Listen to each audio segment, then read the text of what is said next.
Hey, ladies and gentlemen out there in internet land, this is your friend Charlie Hunter with the Tuesday Reasonably Fine Art Talk, coming to you live from Bellows Falls, Vermont. Now, my beloved Miss Betty Sue is working the magic backstage. We won't see her unless we are very, very nice to her. But we have a very special guest for you today.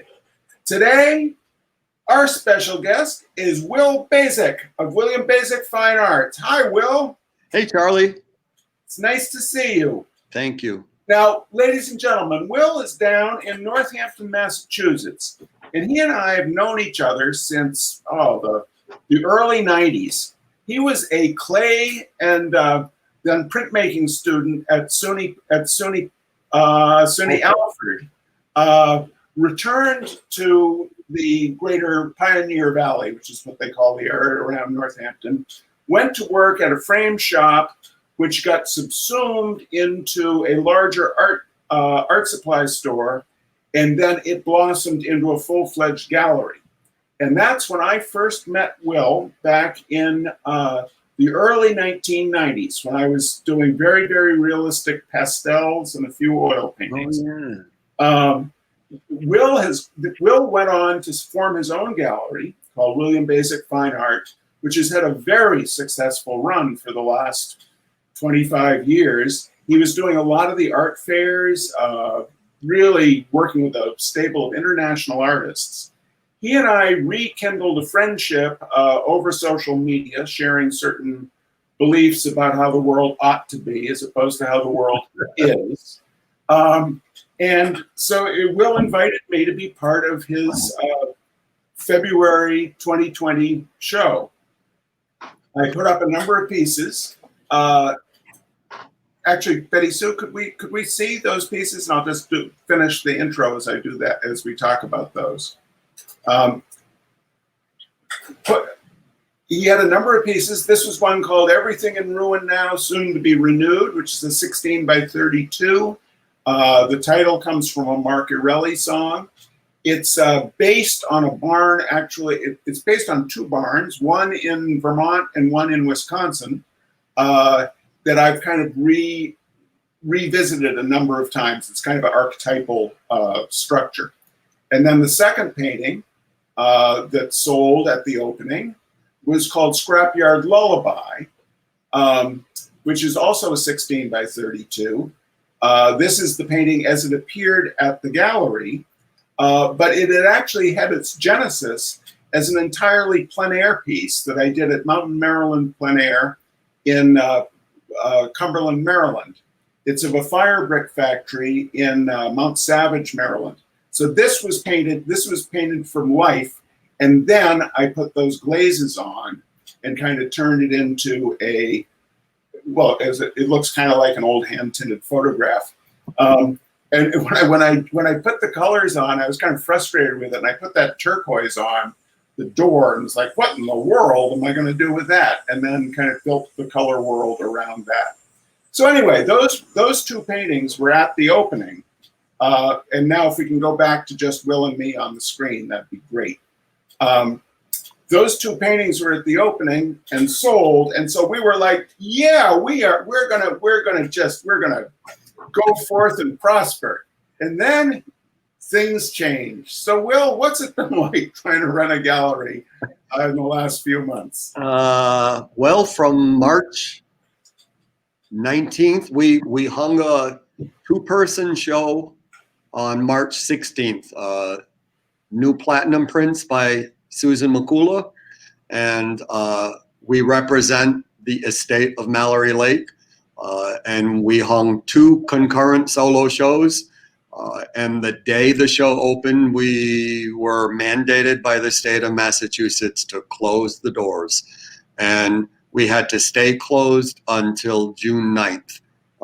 So I think I kind of slept the entire month of March. Stress slept. The gallery subsisted on exclusively online sales, which for the first few weeks disappeared.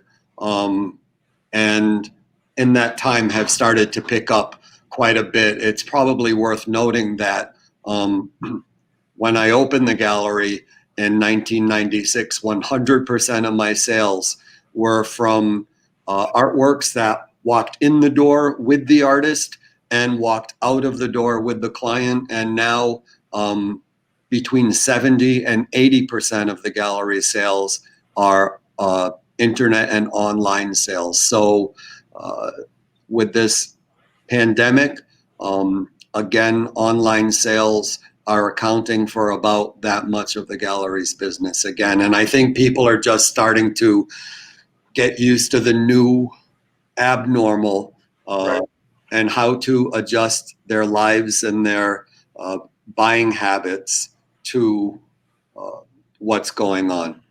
Right, right. Well, a couple of things. One, I want to say to the listeners out there in internet land, I own both a Susan McCullough, one of her little Bob House Polaroids, and a Mallory Lake that I purchased from Mallory directly back about 4 or 5 years ago. Because She did workshops with you, right?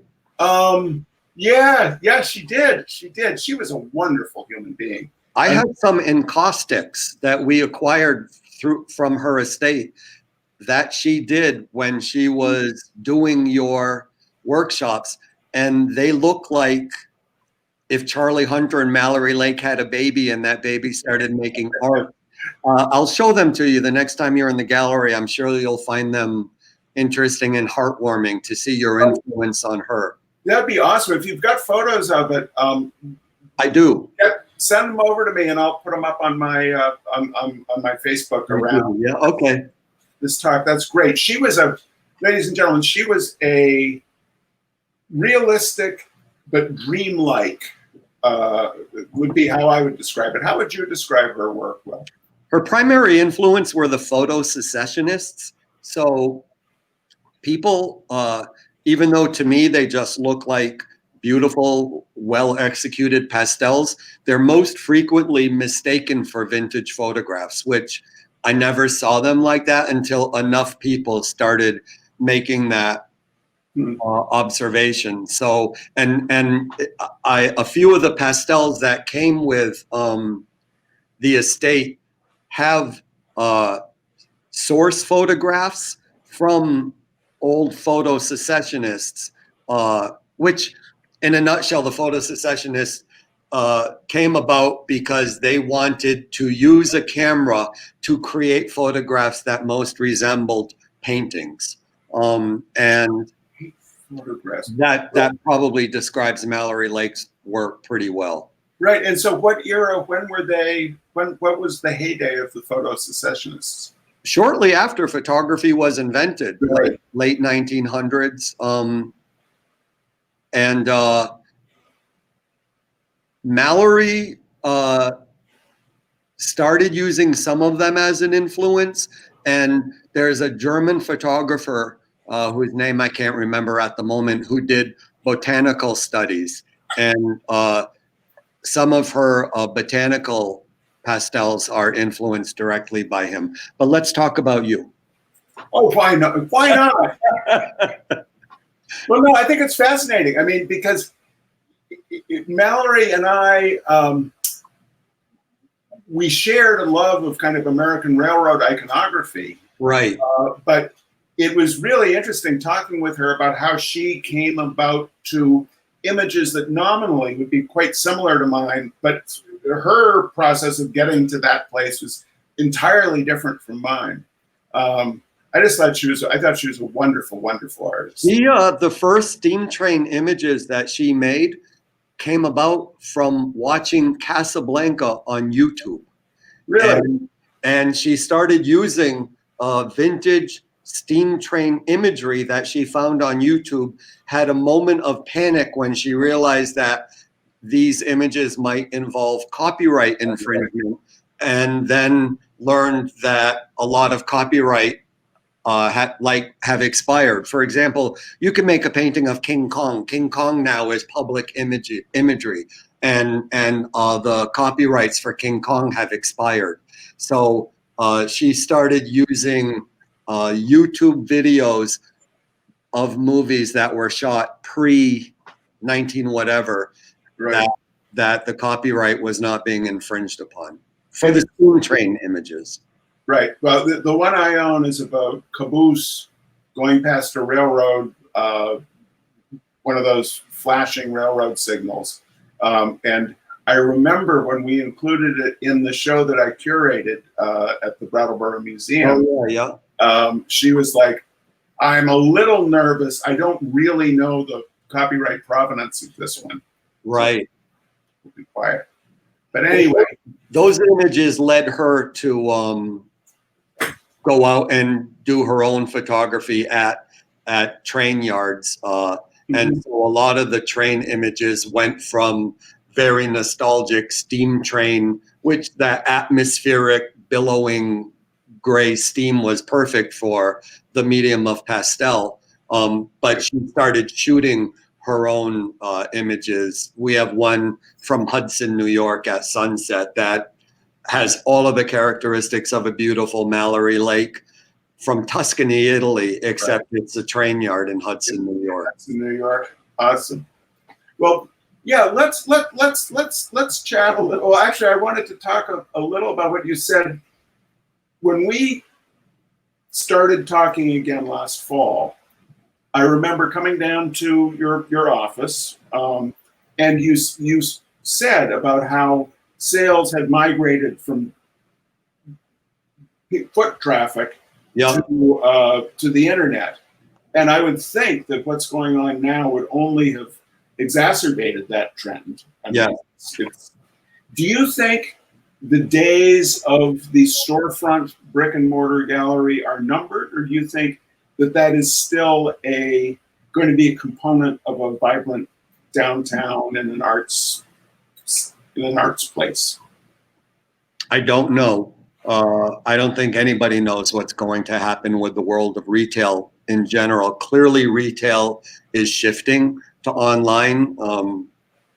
Why go to the hardware store when you can get it on Amazon? But regarding art specifically, that's a really different experience. And I also think part of a gallery's responsibility to the artist is to create curated exhibitions that show the art not only in the context in which it was created, but also in the context of other artworks that the gallery represents, and either gives the artwork different meaning or shows it in a viewpoint that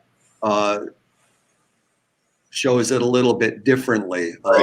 I think artists make art to be seen by people in person, and I think that's a big part of a gallery's responsibility. So I don't see the demise of brick and mortar galleries, but I think that galleries, like any other retail business, is going to have to figure out a new model. We have an excellent website. Our website is up to the minute. Everything on the website is in the gallery, or I can get my hands on within 24 hours. And so not only is my responsibility to my brick and mortar space, my responsibility is also to our website. And I feel like my job for the artists is to keep both of those things in good shape. Right. Now, so do you do do you do a page or a section of the website that is specifically the show that you have up at the moment? Yes, when you go to our website, WB Fine Arts, WBFineArts.com, ladies and gentlemen. You hit the landing page, and you'll get on the landing page, you'll get a big image that reproduces something from our current exhibition. But on the top of the screen, you get a very clear menu that says exhibitions, which provides a drop down, current, past, upcoming. The next button is artists, and you click that and you get an entire page of all of the artists we represent. So the first two pages you see are exhibitions, and then our stable of artists. Right. So you really see the role of the gallery and the gallerist to be almost an educator. You're a gatekeeper. You're saying this is art that is of sufficient worth that I believe it bears showing. I believe this art pairs well with this art. And it would seem logical that would still be a role for that. How did you build credibility with your stable of buyers? You know, how does someone, obviously if someone's in Northampton, Massachusetts and walking down Main Street, they may look in the window, but you were just telling me about selling a painting to someone in Dubai. How did the dialogue start up between you and that person? Social media. And we were talking briefly about this before we went live. Websites are one thing that it's one aspect of a business that the gallery has to manage and should manage by keeping fresh, by keeping, you know, good images up to the minute, not a ton of work that is sold or has moved on. Keep the website new so that when someone revisits it, they have a different experience than the previous time they visited it. But we also, the gallery has an Instagram account. WB Fine Arts is all of our social media handles, and we have over 10,000 followers on Instagram alone. The challenge of social media, like it is with anybody else, and this is an interesting conversation for now or later, is you can have 1 million followers, but you need to monetize them. And that's much more difficult on social media for a business like mine, as opposed to an individual artist like you. I'll bet you make more sales off of Instagram than the gallery might make. I think people have a more comfortable relationship working one-on-one with the artist. Even though if an artist wants to have a relationship with a gallery, those sales should primarily be happening through a gallery. Right. Well, I have my policy, which is just sort of a de facto thing I've kludged together. My policy is if someone reaches out to me from about an Instagram post of a piece that is at a gallery, of course I then direct that inquiry to the gallery. If it is a piece that has been at a gallery and no longer is at the gallery, I still direct it to the gallery. If it is a piece that I am working on, a work in progress, approaches me, I will sell directly to the person, because I haven't promised it. You know, you and I have just had a conversation, and at the end of this show, we'll put up pieces that you are now the gallery of record for. There are pieces that are just off the easel that you will have, but once I have promised them to you, they become you are the seller of record for those pieces. Now, Holly Hegeman, who is a wonderful artist and publishes I believe it's a newsletter, but she knows all about aviation. It's called Business. Holly says she buys art not having seen the piece in person all the time now. When do you think that really started taking off? People feeling comfortable purchasing without having seen it. When did you notice that happening? I think the buyer needs to, and I'll be interested about Holly's response to this, but I think the buyer needs to have seen work by that artist in person at some point, because you need to know, let's say it's a painting, you need to know how that artist applies the paint. Are those brush strokes thick? Are they thin? Is it applied with a brush? Is it applied with a palette knife or a cloth? Are they shiny? Are they matte? You know, all of these variables that you have to experience in person. You need to have that experience first. you can look at a menu in a restaurant, but you're going to order it again if you've already tasted it, and then you'll reorder it the next time you go back. But I think it's most important that someone sees something by that artist somewhere in person first. Right, Holly. I'd be interested in your response. Of are you purchasing artists who you've never seen the stuff in person, or is it, as Will says, that you have a sense of what the palette of that artist is? What you're talking about, Will, makes me think as artist, as someone wanting to maintain good relationship with the gallery and providing what the gallery needs. Are your needs changing of what you need in terms of photography of the pieces? Do you need closer close-ups, or do you, how do you convey that information remotely to the buyer?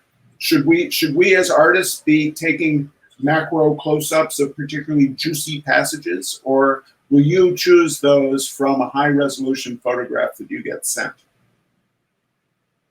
That's a very good question, and I can't tell you how many times I've been on the telephone with a client and had my iPhone in my other hand, shot a close-up of the painting with my iPhone, texted it to the client while we're on the telephone, and give them that information in the course of a phone call.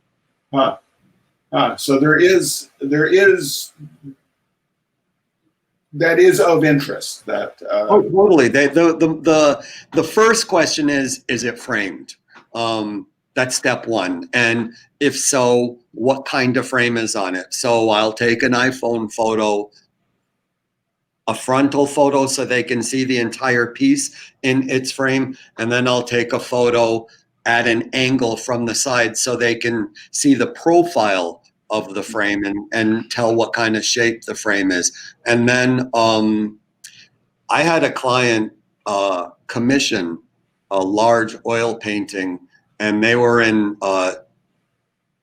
they were making a purchase of an already existing oil painting, and their decorator, we got into basically a match the sofa conversation, which does not offend me. A painting is going into a home, it needs to fit. But the artist in a landscape had used these very difficult to photograph, highly blended peachy orange colors, and it took a lot of photographs to convey that. A quick point I want to make: computers are like TVs. You go into a department store and there's a wall of color TVs, and every one looks a little bit different. So it is slightly challenging doing all of this online because everybody's computer is calibrated a little differently. So. Right. Yeah, that's for sure. I mean, it's funny, I do an Instagram where it's mostly works in progress, just what's on the easel. And the cell phone camera is astonishing. It's astonishingly good in terms of resolution, but it is programmed to bounce those contrasts up. Yeah.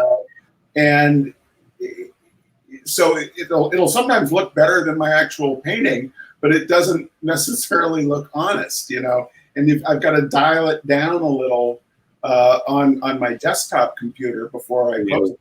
Yeah, because they're no fools. They're selling the sizzle. Everybody's technology is the same, so the engineers are tweaking the knobs to make the photos a little more exciting.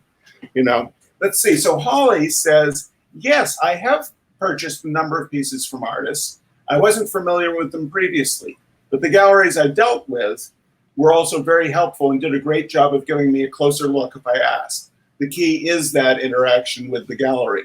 So yeah. So Will, how do you choose what artists you represent? I mean, it's got to be a mix of your personal aesthetic as well as the marketplace, what you sense will sell. How do you, and you must get inundated with people wishing representation, but it sounds like several of the people you are representing now, you kind of came across on their Instagram feeds. Yeah. It is a blend of my personal aesthetic and what I think is commercially viable. That being said, I always remind myself that this is my gallery, not my living room. And the other side of that, I also remind myself is there's a lot of stuff out there that I know I could sell that I just don't want in my gallery. So yes, it's not my living room. Yes, I have to sell it. But somewhere between those 2 points, I have to come up with a presentation that makes sense. One of the biggest compliments I've gotten, and I've gotten it a few times, is when we will do a group show, people come in and say, geez, everything is really so different, but it all makes sense together, and I can tell that one person picked it all. And I take that as a real compliment. And that, I can really, from having gone to your shows for a number of years, I think that is really true. Thank you. And that show that I was a part of this February, I mean, there was such a high sense of kind of mutual admiration amongst us painters. Like that guy who did the snowplow paintings. Is that Jeff Goya? Gola. Yeah. Jeff, who's actually, I think, watching us right now. Yay! Awesome. And this, Dr. Jeff Gola right there. Right there. Talk to Jeff. Awesome. And let's see. Ro Ladd says that that she's blessed with 2 monoprints, I guess, of Mallory. Mallory. That's neat. And so did Mallory do lots of? I'm sorry, I'm jumping around here slightly, but I'm just legitimately curious. She did a lot of monoprinting. Yeah. Interesting. Not a lot, but she did the show that. By the way, Susan and Mallory's show has been rescheduled to October. So we are going to be rehanging those 2 shows completely intact again. So anybody who might have missed them the first time, they're also on our website. I don't want to change windows for fear of messing anything up. They're also on our website under past exhibitions. All right. Well, I'm gonna when this goes up on YouTube, I will put the link to the WB Will Basic Fine Arts in the Great description. So you and I, let's kind of wind this up. I could talk all day, so don't worry about time with me. Right. Well, I just enjoying this a lot. It's wonderful to talk with you. But let's run through the paintings of mine that you still have there. Good. And you and I will be I'll be doing a show with you in fall of next year. Yes. It'll be a 2-person show, I believe is what you'd said. Yep. With Jeff Gola. Oh, with Jeff. Oh, awesome. Rockin'. Maybe this is an audition for you with him or vice versa. So right. Jeff, Charlie, Jeff. This was one that I was taking in a little bit of different direction of being a little less literal, though it is absolutely based on a sketch and a photograph taken from a train window. And I was just trying to be evocative of just the kind of grimy post-industrial American landscape. This was probably my favorite of the pieces I had in the show, but it is yet to find a forever home, ladies and gentlemen. And think of all the furniture it would go beautifully with. The next one? What's the next one? Oh, this is one of the little 8x10s, the mono paintings. That was called Eastern Townships, based on the Eastern Townships of Quebec. And we'll just run right through them. Next one, Betty Sue. Oh, this one. This is my homage to Mallory Lake. Oh, wow. She liked railroad crossings so much. This is actually outside of Northampton, Massachusetts. a photograph in the archives of the Northampton Library. So it was taken, I don't know exactly where, but it has a definite Northampton pedigree. This one I really was happy with, Will. It is currently hanging in the gallery right now. Terrific. Now this one I used a white frame on this. Yeah.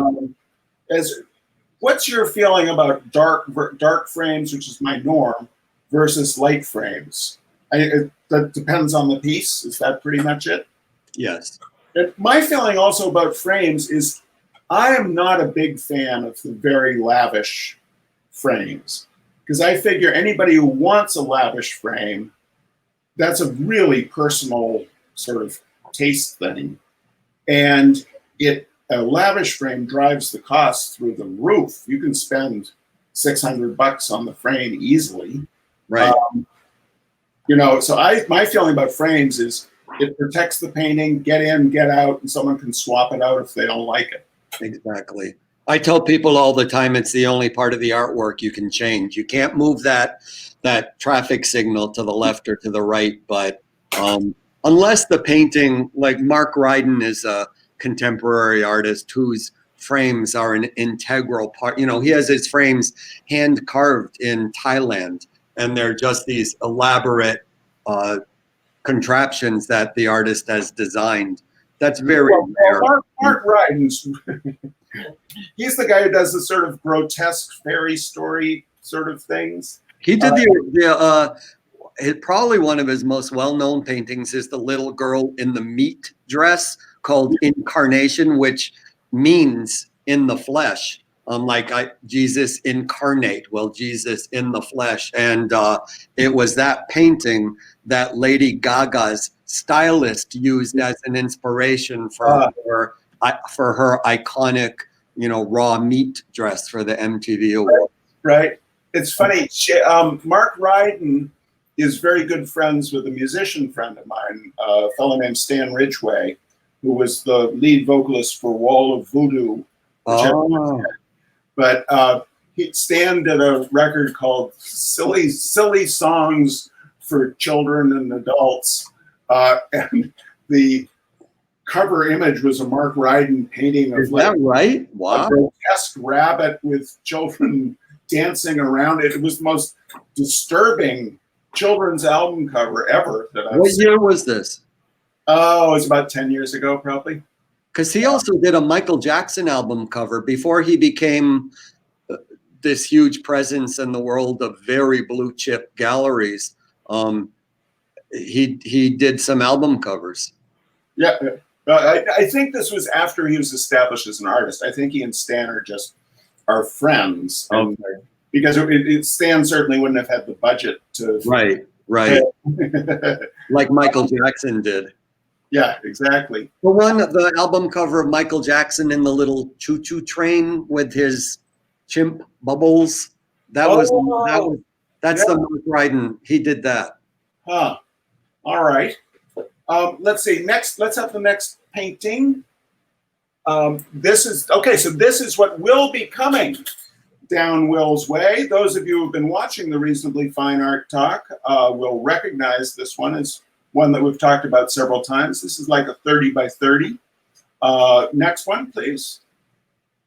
This is also very roughly based on another photograph from the Forbes Library in Northampton, Mass, though I've extensively reworked what's going on in it. This is, I'm calling homage to Whistler, because it's a very, very tonalist sort of piece. That's a 10 by 20.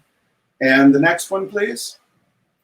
This is a large painting, 20 by 60, called Junction. That'll go beautifully with a big, long sectional sofa, don't you think, Will?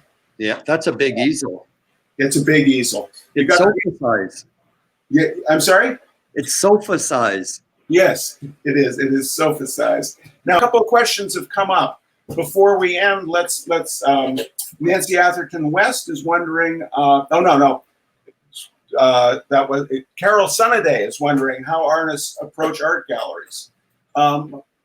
what's your advice, Will? How should what's the best way for an artist to get their name out there or get their work out there? I think it depends on where you are at with your career, and what kind of gallery you want to be in. And I think that those two things require a very honest self-appraisal. And if you've never had a gallery show, you should do some shows in a cafe or a local library or a local cooperative gallery, just so you have the experience of pounding a nail in the wall and putting your artwork on it, if you do that kind of artwork. And then once you have those kind of experiences, once you've sold, once you know what kind of frame you want on your work, take good digital photographs. The myth of, walking into Ivan Karp's office in the O.K. Harris Gallery in the 1960s and having a one-on-one portfolio review, that's not going to happen anymore, really. So what I ask for is a link to a web page. And that will tell me a lot, because sometimes I hear, well, I don't do that. Okay. Right. But if you don't do that, then we don't do this, because that's how we work.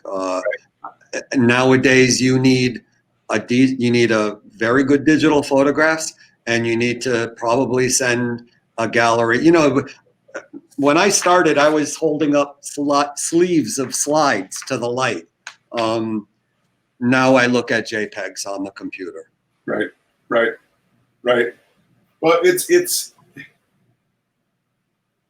I got taken on by my gallery in Santa Fe just because I ended up in conversation with the gallerist, because I happened to be there at a very slow time of year. And then they asked to see what I was working on, and they're like, "Oh yeah, this can work." But there's so many stories of people being overly aggressive to galleries, which is a terrible turnoff, I would think. We were in Miami in December for the art fairs, and I was standing in the booth, which is a particularly long and stressful week, and quite often joyous and meeting clients literally from around the world. But there were these 4 or 5 mid-20-year-old people standing there talking, and I overheard one of them say, "Yeah, I come to these art fairs and I try to trick the dealer into thinking I'm going to buy something, and then I introduce myself as an artist and show him my work on my iPhone." And I said to him, "There's a special place in hell for people like you, and you probably will not get your work looked at if you use that tactic." Right. One last question for you. One of the things I was very excited about in working with you, and kind of how I choose what galleries I work with, is you don't overhang. You keep your main viewing room really spare.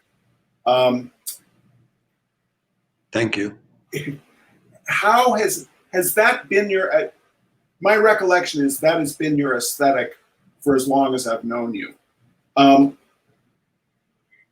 But conversely, one could say, well, people won't know you have stuff unless it's out. How did you decide that the best way to present the art is so sparely? I agree with you 100%, by the way. But thank you. You go into some galleries and it's just like, blah, blah, blah, blah, blah, blah, blah. It's crazy making. What's your thought on that? Well, when my vision of a gallery is what's referred to as a white box gallery. And before I owned my gallery, when I closed my eyes and visualized what kind of place I wanted to be, that was it. Everybody has their own way of doing things, and I'm happy that those ways are different. Otherwise, there would only be one restaurant in the world. But to your point, I've been listening to this awesome podcast called The Happiness Lab, and it's done by a woman, a scientist who teaches the science of happiness at Yale University. Literally, what things trigger the response of happiness in our brains. And one of the podcasts that I listened to was about choices. And there's a burger joint in New Haven, Yale is in New Haven, that has lines around the block. Louis' Lunch. Yeah. You get a burger and you get what they tell you is going on it. You can't even ask for extra ketchup.